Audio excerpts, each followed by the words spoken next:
Hello all, welcome to oratornews.com. In this session, we'll discuss about the invocation of SQL loader from Unix. We'll discuss about two samples. The first sample is invocation of a SQL loader from Unix, which has only one data file as an input. Other one is invocation of SQL loader from Unix, which has multiple data files as an input, which are read iteratively and I can say dynamically also. Because we'll not be providing the file name, but we'll just provide a file pattern. So let us discuss about the first one. Earlier, we have seen the samples of invocation of the data files from SQL loader, but now what we are trying to do is invocation of a SQL loader from Unix. Okay, so what we are trying to do is in this one, I have the shell script name is single file.sh. Okay, and here what I'm doing is we know that if you want to execute the SQL loader, what is the basic thing we require is validation of a DB credentials. Okay, and you require a control file and you require a data file, right? So in this sample, what I have done is I'm validating the DB credentials, but depending upon the requirement, you can disable this functionality. You can simply mention the username password of your DB, and you can just mention the mention those values within the script. Okay, that is one way. Or other ways, if at all, if you want to validate the DB credentials, you can also do this. We can also add a similar DB function, like a similar shell script function, check login like this to validate the database password. Okay, so till this part, till line number 35, what we are trying to do is we're just validating the DB credential password. Okay, and then what I've done is I just simply directly mention the SQL loader command. The way we execute in the command prompt, in the Unix prompt or Windows prompt, just mention the same similar prompt here, SQLLDR, mention the user ID, password, and mention the control file. Okay, now let me open my control file. Okay, now here if you observe, I just mentioned the control file here and with a single data file, right? empdata.csv. Okay, now how do we execute? So what I'll do is I'll just move three files. One is single file.sh and empcsvloader.ctl, right? And also the data file, shell script, control file, as well as data file. So three files which we require. Okay, now to design the first sample. Yeah, okay, this also very important one. I'll just navigate to my 1 minute. Okay, so I'll copy the three files from my local machine to server. Okay, in the Unix box, single file.sh, empdata.csv, and other one is a control file, right? This one. Just copy them. Make sure that you always pass them in a text file. Copy. We got copied three files, and then next thing is make a note of the location. Go to the Unix prompt. Change to this location. We are already in this location. Now what we have to do is just check the list of contents. Okay, now here if you observe for the single file.sh, you require an executable permission. If you don't have executable permission, it will not allow you to execute. Let's try that. Okay, it is not giving any issue, but in some of the system, unless you require an executable permission, it will not allow you to execute. Okay, so in our case, it executed without any issue. But best thing is always, I'll just remove the log. The best thing is always provide executable permission by using a change mode command in the Unix and mention the shell script name.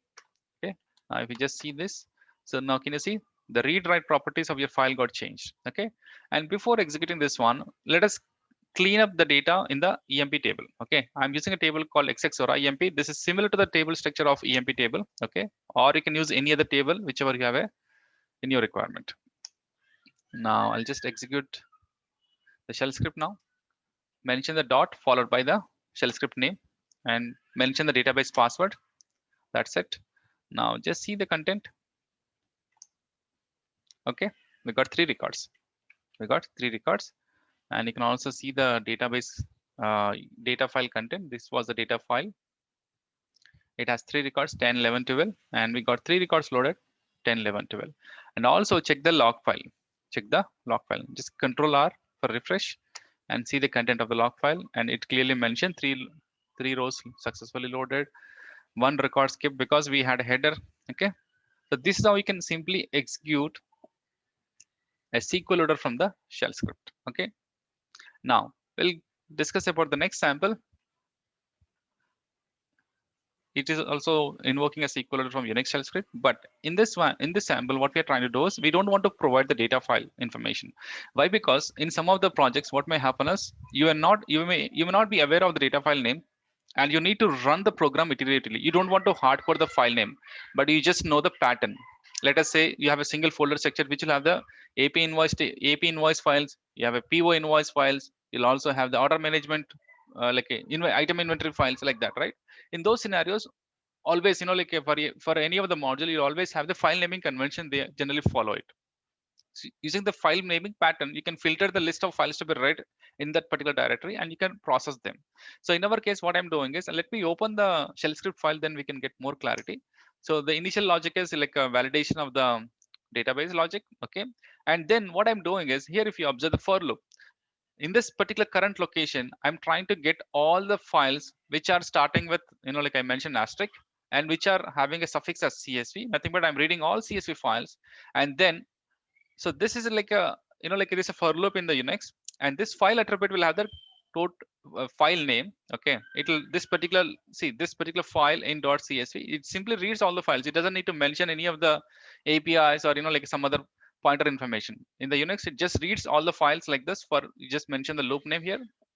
Once you read the file name, this file attribute will have the file name. And then what I'm doing, so I'm simply using this one SQL loader command, user ID password, control file, I mentioned this one, and data file, what I'm doing, so I just mentioned dollar file. So what will happen is, whatever the file name which you got it, that will be passed as an input to this control file. And also log file, also I mentioned, for each particular file I want to have a separate log. If you don't mention this log file, what will happen is, generally as per the SQL loader logic, for every control file, it will simply generate the one log file. What will happen is, as control file is single one, you will have only one log file, nothing but it will simply overwrite the generated log files. That is why, instead of generating a log file for each control file, I want to generate log file for each data file. Nothing but for each data file, I want to have my own log file, so that I can see what is the issue in each particular data file. Okay. And after that, here if you observe, what I have done is, I want to concatenate all the list of log files. What may happen is, let us say you have around 50 data files, and how do you validate which particular data file has issues? So of course there are many ways to achieve it, but let us say I want to have the log. Before validating the log file, before validating the bad records or rejected records, I want to see the log. So then what I've done is, here in this one, so just see this one, I'm printing the information like a full log, like I'm just printed this particular set of hyphen characters. After that, I just mentioned log file for a particular data file. Like for each, I'm just giving a heading, and after that, whatever the log file which was generated, I'm pumping that into this full log file. So for this current execution of the SQL loader, I have the information of the log in this particular dollar file dot log, and then I'm appending this log information to this particular full log file dot log. So when you see the full log file dot log, it will have the information of the all the data file execution. Like let us say I have around three data files in my system. What will happen is, this full log file will have the information of 3 log file executions. I mean 3 SQL loader executions. Okay. And after that, and also one more thing I'm doing is, I'm just archiving the content. But because what might happen is, let us say if I run now,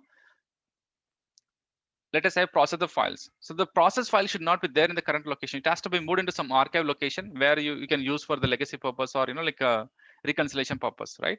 That is why what I'm doing is, I'm just archiving them. So for the archive, what I have done is, I need to create an archive directory, and also I need to move them, not copy. I just, for my testing purpose, I mentioned copy, but you have to mention move. Okay, this is one change you have to consider.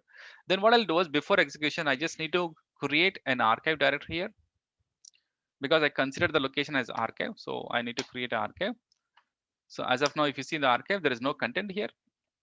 And what are the files I have to move it? So I need to move multiple files.sh, and I have around 3 CSV files, okay, and 1 control file. I'm using the same control file, okay, even though I mentioned the data file. But when you're trying to execute, when you try to execute the SQL loader command explicitly, if you mention data file, it will just override the information whatever you mentioned there. Okay. Now what I'll do is, I'll just remove the log file here, remove .log. Just see, should not have any log file here. Okay. Now there is no log file. And how do you execute this logic? Same thing. dot multiple files dot sh, mention the password. Okay, it got executed, and just refresh. Now here if you observe, we have a content called full log file dot log. Okay, just see this one. And also here if you observe, for each data file I have a log file, data.csv.log, csv.to.log, csv3.log, right? I mean emb data3.csv.log, emb data2.csv.log. So for each data file I have a file, I have a log file with the extension .log, and for all these three files I have the full log file, which has which is nothing but a concatenation of three log files actually. Okay, nothing special in that. But here if you observe, I concatenated this information to see all the log file in a single file. Okay, and control file will be same, but data file here if you observe, it is data2.csv, and other one data3.csv, and other one is data.csv. Okay, this one. So this is how, like we are concatenating the log. And other one, just see here.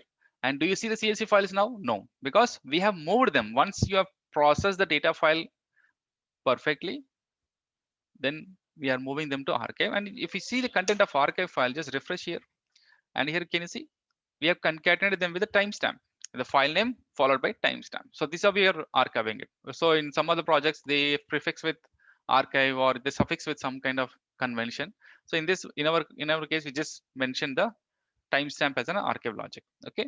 So what we have done, like we just simply iterated the list of files in a particular directory and pass it the file name. So here I mentioned the hard-coded location, but this also you can pass it dynamically. What you can do is, if at all, if you want to consider the location also dynamically, you can just consider an attribute, consider a parameter.